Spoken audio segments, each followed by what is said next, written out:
Hi guys, welcome to Hardest Info channel. Today I have ZTE Blade V50 and I want to show you how to add event to your calendar on this device.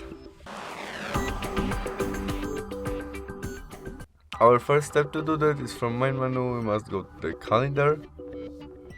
In it we can change view of it to be easily to the month view, and after we have it we press on the date when we want to add our event, maybe 23rd of January, and in it we click this plus icon and event. Now we can set title of our event. We can set when event start and finish, or it can be all day.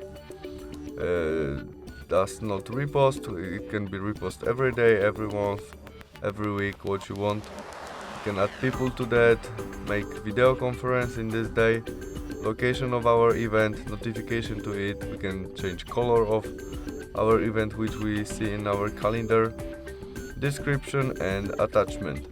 After we did it, we press save and we have our event on our calendar right now. We can change it by press on it and this pen icon, and we can custom it again. That's all. Thanks for watching. See you soon. Bye.